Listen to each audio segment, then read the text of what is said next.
selamat siang guys. Balik lagi ke acara yang paling ditunggu-tunggu, yaitu Bincang Hukum. Hari ini kita mengumpulkan beberapa mahasiswa dari Fakultas UNS untuk dimintai pendapatnya nih mengenai beberapa pertanyaan yang akan diajukan.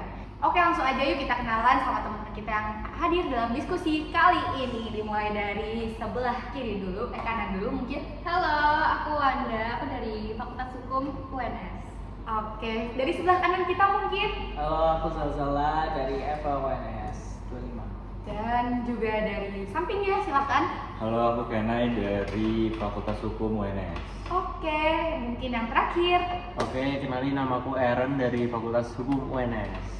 Oke guys, hari ini sebagai Gen Z peduli politik, hari ini kita akan membahas isu berat banget nih. Tapi tenang aja, bakal dibungkus dengan obrolan yang santai, yaitu bagaimana cara menguatkan demokrasi negara kita tercinta.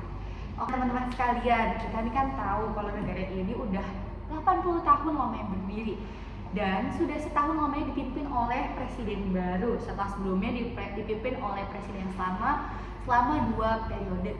Menurut teman-teman sekalian nih, kira-kira bagaimana keadaan demokrasi kita pada saat ini? Langsung aja kita ke mahasiswa berprestasi Fakultas Hukum UNS, Zalzala Ardi. Oke, sebelumnya terima kasih ya. Menurutku sendiri sebagai pribadi buat menjawab bagaimana sih keadaan demokrasi di negara kita saat ini ya, tentunya secara kontemporeri. Menurutku kondisi demokrasi sekarang itu nggak bisa dinilai hanya secara mentah-mentah. Oh, demokrasi itu tuh langsung nih, banyak money politics, banyak ujaran kebencian dan lain sebagainya yang tentunya tidak berlandaskan objektivitas dan sebagainya. Tapi menurutku sendiri, bagaimana kita menilai kondisi demokrasi di Indonesia adalah melalui yang pertama, bagaimana kondisi negara kita, bagaimana situasi negara kita tentang hukum itu sendiri dulu. Karena menurutku sebelum kita mengenal demokrasi, masyarakat di Indonesia seharusnya idealnya sangat-sangat sudah seharusnya tuh menganggap hukum itu sebagai suatu hal yang disupremasikan gitu. Karena sebelum adanya demokrasi, tentu sebagai negara yang berdaulat, hukum itu harus yang paling utama untuk ditegakkan dulu gitu. Dan mengenai tentang korelasi antara demokrasi ke hukum, kita tentunya mengenal 2 hal, yaitu bagaimana hukum itu secara struktural diterapkan, itu Dasoling sama Desing gitu ya, sama yang terjadi di lingkungan. Menurutku ini kita bisa analisis secara sistematis di status quo di Indonesia. Gimana sih prosesi penegakan demokrasi di Indonesia secara idealnya strukturalnya, tapi pengimplementasinya kayak gimana? Menurutku sih secara strukturalnya sih udah ideal ya. Gimana peraturan perundang-undangan kita itu dibuat oleh legislatif, terus struktural trias politika itu kan sebenarnya sudah menganggap adanya sebuah pemisahan kekuasaan demi membuat kestabilan di negara ini. Namun demikian kita harus memahami betul tentang penerapan secara langsungnya itu kan belum tentu seindah sama yang strukturalnya. Kita lihat banyak itu tadi kayak money politics atau banyaknya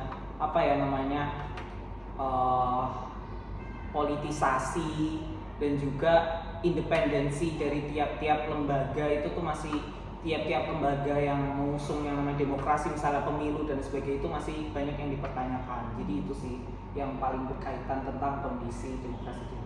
Oke, thank you Kak Zalza atas jawabannya. Sungguh insightful sekali ya, sebagai Gen Z peduli politik banget nih Kak Zalza.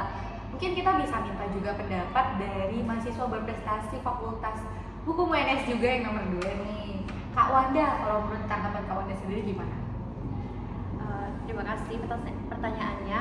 Menurut saya kondisi demokrasi di Indonesia saat ini tuh kayak kurang banget gitu loh. Kurang banget ya? Tahu kan kalau misalnya pemilu kemarin itu kayak hasil dari banyak kecurangan. Oh my god. Aduh, takut banget.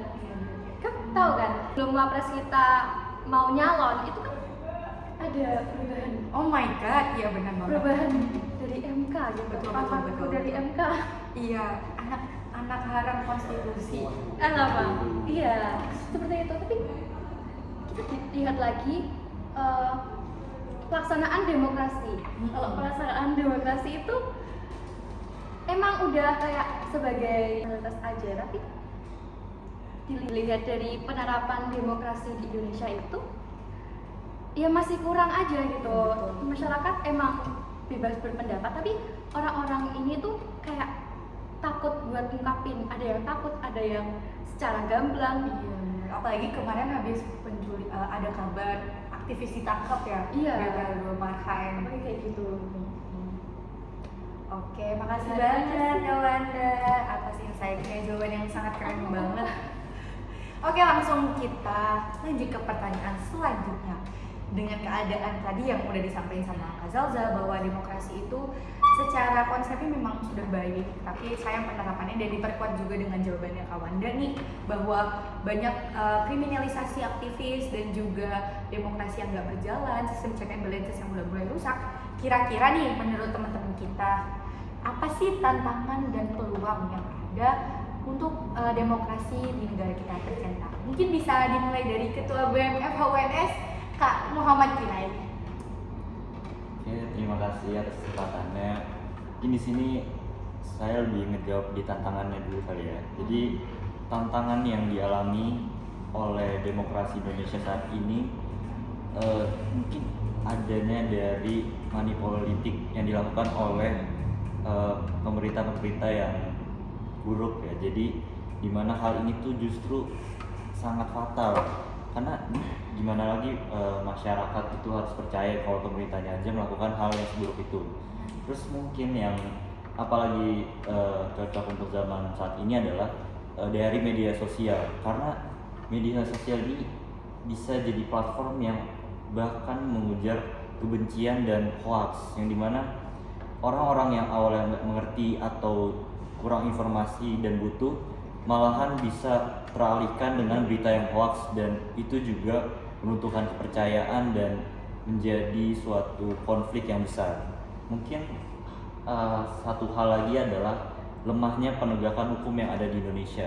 Padahal menurut saya aturan-aturan yang telah dituliskan, yang tertulis atau yang diberikan itu sudah sesuai dan benar, namun apa yang diimplementasikan oleh pemerintah saat ini justru malah melenceng dan tidak sesuai dengan apa yang sudah dituliskan. Oke, terima kasih banyak Kak Kinai atas informasinya. Kita bisa mengambil contoh semangat progresif dari Ketua BEM FHWNS kita tercinta ini. Lanjut kita bisa. Nah, tadi kan ada pertanyaan belum terjawab nih. Bagaimana peluangnya di tengah demokrasi kita yang tengah lesu ini, tengah hancur ini? Mungkin bisa dijawab langsung oleh Ketua Dema FHWNS Aron Cesa. Silakan Kak. Oke, mungkin untuk menjawab peluang dari demokrasi di zaman ini ya adanya digitalisasi terhadap teknologi kita sendiri. Nah, digitalisasi sendiri bisa mempunyai banyak banget peluang, seperti meleknya generasi muda di digital, terus dapat penguatan untuk penguatan demokrasi dalam media sosial atau apapun itu. Terus kita dapat menyaksikan akses informasi yang transparan ya, karena adanya live streaming misalnya di DPR atau keterbukaan dari demokrasinya sendiri gitu. Terus bisa juga kalau untuk peluang saat ini kita harus sebagai Gen Z ya, kita harus meningkatkan kesadaran politik kita terhadap negara kita sendiri ya. Tentunya mungkin bisa membantu dalam penyebaran informasi-informasi yang mungkin bisa dibilang hoax, kita bilang hoax gitu. Jadi banyak orang yang akan tahu bahwa ini adalah hoax, ini adalah kebenaran. Jadi semua akan melek terhadap informasi yang ada di media sosial saat ini. Seperti itu sih. Oke, makasih banyak Kak Eren, Ketua Dema FHWNS kita yang sangat membanggakan ini. Oke teman-teman sekalian, berikutlah sesi peduli politik bersama Gen Z kita pada hari ini. kita sebagai Gen Z sudah dari jawaban-jawaban yang teman-teman berikan udah menunjukkan banget nih bahwa sebagai Gen Z itu memiliki peran penting loh buat peduli politik, apalagi sekarang populasi Indonesia itu kebanyakan Gen Z loh. Nah, sebagai Gen Z kita udah dengar dari omongannya Kak Erin tadi bahwa kita memiliki keuntungan dalam hal digitalisasi. Jadi mari kita gunakan medium media sosial sebagai pergerakan.